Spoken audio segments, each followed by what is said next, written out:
BJP ಮುಖಂಡ B L Santosh ಅವರ ವಿರುದ್ಧ ಅವಹೇಳನಕಾರಿ ಹೇಳಿಕೆ ನೀಡಿದ ಆರೋಪದ ಮೇಲೆ ಮಹೇಶ್ ಶೆಟ್ಟಿ ತಿಮರೋಡಿಯನ್ನು ಬ್ರಹ್ಮಾವರ ಪೊಲೀಸರು ವಶಕ್ಕೆ ಪಡೆದು ಬ್ರಹ್ಮಾವರ ಠಾಣೆಗೆ ಕರೆತರುತ್ತಿರುವ ಸಂದರ್ಭದಲ್ಲಿ ಅವರ ಬೆಂಬಲಿಗರೆನ್ನಲಾದ ಕೆಲವರು ಪೊಲೀಸರ ಕರ್ತವ್ಯಕ್ಕೆ ಅಡ್ಡಿಪಡಿಸಿ ಕಾರಿಗೆ ಗುದ್ದಿದ ಪ್ರಕರಣಕ್ಕೆ ಸಂಬಂಧಿಸಿದಂತೆ ಪೊಲೀಸರು ಮೂವರನ್ನು ಬಂಧಿಸಿದ್ದಾರೆ.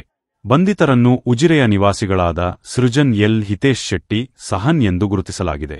ಇವರನ್ನು ನ್ಯಾಯಾಲಯಕ್ಕೆ ಹಾಜರುಪಡಿಸಿದ್ದು, ನ್ಯಾಯಾಲಯ ಇವರನ್ನು ನ್ಯಾಯಾಂಗ ಬಂಧನಕ್ಕೆ ಒಪ್ಪಿಸಿದೆ.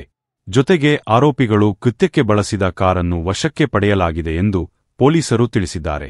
ಬಿಎಲ್ ಸಂತೋಷ್ ಅವರ ವಿರುದ್ಧ ಅವಹೇಳನಕಾರಿ ಹೇಳಿಕೆ ನೀಡಿದ ಆರೋಪದ ಮೇಲೆ ಬ್ರಹ್ಮಾವರ ಪೊಲೀಸ್ ಠಾಣೆಯಲ್ಲಿ ದಾಖಲಾಗಿರುವ ಪ್ರಕರಣದ ಹಿನ್ನೆಲೆ ಸೌಜನ್ಯಪರ ಹೋರಾಟಗಾರ ಮಹೇಶ್ ಶೆಟ್ಟಿ ತಿಮರೋಡಿಯನ್ನು ಬ್ರಹ್ಮಾವರ ಪೊಲೀಸರು ಅರೆಸ್ಟ್ ಮಾಡಿದ್ದರು. ಅವರನ್ನು ಉಜಿರೆಯಿಂದ ಬ್ರಹ್ಮಾವರಕ್ಕೆ ಕರೆತರುತ್ತಿದ್ದಾಗ ಅವರ ಬೆಂಬಲಿಗರನ್ನೆಲಾದ ಕೆಲವರು ಪೊಲೀಸ್ ವಾಹನಗಳನ್ನು ಹಿಂಬಾಲಿಸಿಕೊಂಡು ಬಂದಿದ್ದು, ಎಷ್ಟೇ ಬಾರಿ ರಸ್ತೆಯಲ್ಲಿ ಅಡ್ಡಾದಿಡ್ಡಿಯಾಗಿ ಬಂದು ಕರ್ತವ್ಯಕ್ಕೆ ಅಡ್ಡಿಪಡಿಸದಂತೆ ಸೂಚನೆ ನೀಡಿದರೂ ಪಾಲಿಸದೆ ಕಾರ್ಕಳ ಗ್ರಾಮಾಂತರ ಪೊಲೀಸ್ ಠಾಣಾ ವ್ಯಾಪ್ತಿಯ ಹೊಸ್ಮಾರ್ ಬಳಿ ಉಡುಪಿ ಜಿಲ್ಲೆ ಹೆಚ್ಚುವರಿ ಪೊಲೀಸ್ ಅಧೀಕ್ಷಕರ ಇಲಾಖಾ ವಾಹನಕ್ಕೆ ಬೆಂಬಲಿಗರ ಕಾರು ಡಿಕ್ಕಿ ಹೊಡೆದಿದೆ. ಈ ಕುರಿತಂತೆ ಕಾರ್ಕಳ ಗ್ರಾಮಾಂತರ ಪೊಲೀಸ್ ಠಾಣೆಯಲ್ಲಿ ಪ್ರಕರಣ ದಾಖಲಿಸಲಾಗಿದೆ.